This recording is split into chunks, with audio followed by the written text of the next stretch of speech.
ඉරිසියා නෑ උඹ. ඒ කොහොමද කියලා කිව්වා. රජතුමනි මට පෙර ජීවිත පේනවා කිව්වා. මං කලින් ජීවිතේ රජ කෙනෙක් වෙලා ඉඳලා මම විසවට ගොඩාක් පෙරේත වුණා. ඉරිසියා කළා වෙන පිරිමින්ට. විසවට කාටවත් පිරිමියෙකුට ලං වෙන්න කතා කරන්නවත් දුන්නේ නැහැ. ස්ත්‍රී පෙරේතකම. එච්චර ආදරය කළා. එච්චර ආදරය කරලා මම යුද්ධයකට යන්න ඕන යොදුන් 32ක් දුර. මම බිසවට කිව්වා මගේ රත්තරන් මම ඔබට ආදරෙයි. මගේ බිසවුන් වහන්සේ මං යන තැන විස්තර ඔයාට කියලා එවන්නම් කියලා. දවසක් ගිහිල්ලා යොදුනකින් පණිවිඩයක් එවනවා රාජපුරුෂයෙක් අත. මම හොඳින් ඉන්න ඔයා හොඳින් නේද කියලා. අර හැතිරි අර පණිවිඩේ ගේන එකත් එක්ක බුදියනවා. අපි කොච්චර ආදරය කළා. ඔන්න දෙවෙනි යොදුනේ ආයෙ කෙනෙක් කිව්වා. ඒ යොදුන් 32ක් යනකොට 30 දෙනෙක් රාජපුරුෂයෝ. අර බිසෝවල් වැඩ කළා. දැන් යුද්ධ ඉවර වෙලා ආයෙ මම එනවා කියලා එක පණිවිඩයක් කිව්වා. යොදුනේ වුණා ආයෙ 30 දෙන්නයි 64යි.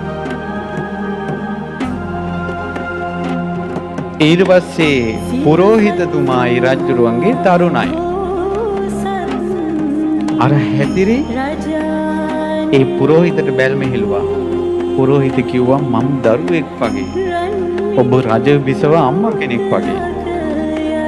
තෝ දැනගනින් මං කියන දෙයට එකඟ වුනේ නැත්තම් මම මැරුණත් මගේ අතින් ජරා වැඩ වෙන්නේ නැහැ කිව්වා.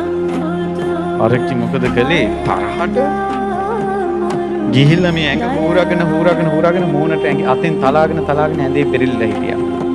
රජුරෝ ආසාවෙන් එනවා බිරිඳ ඇවිල්ලා තමාව වැළඳ ගන්න කල. ඒකී සිරියන් ගබඩාවේ. රජතුමා වික්ෂිප්ත වූ සිතින් ගියා. මා ප්‍රිය බිරිඳ කියලා කෑ ගැහුවා. අනේ කොහොම යන්නද කියලා. ඔබතුමාව වැළඳ ගන්න මම මේ සිහින මවමවා ඉදින් පුරෝහිතයා මට කරපු දේ බලන්න කිව්වා. ඉරිසියාව ආවා.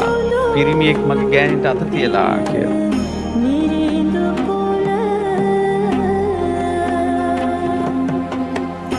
ඉක්මනට පුරෝහිතයට මරණීය දඬුවම් දුන්නා. එතන ඉඳලා මරණයට කැඳවනකොට පුරෝහිතයාගේ ඥාන ශක්තිය ආය රජුර ළඟට ආවා. එවිලා කිව්වා මැරෙන්න කලින් කියන දේ අහගන්න කිව්වා. ගෙන්නන්න කිව්ව රාජපුරුෂයෝ 64 දෙනාම. මුන්ගෙන් අහන්න කිව්ව වෙච්ච දේ. ඔක්කොම වැමෑරුවා. පුරෝහිතතුමාගේ මෝමඩල හඳක් වගේ. ඒ පුරෝහිතතුමා බෝධිසත්වයෝ. පින්වන්තයි. වචනෙන් ලෝකේ දමනය වෙනවා.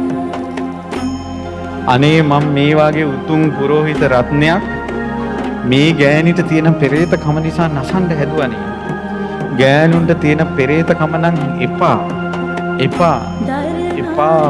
කියලා තිත්ත වුණා.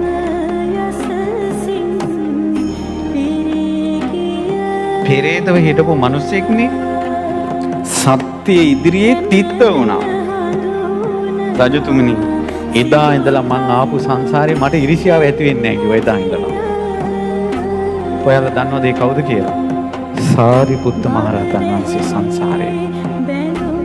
අපේ සාරිපුත්ත මහරහතන් වහන්සේ කිනිහිරියා මලේ පාටට රත්තරම් පාටට බබලන ඒ සොඳුරු මුනිවරයා.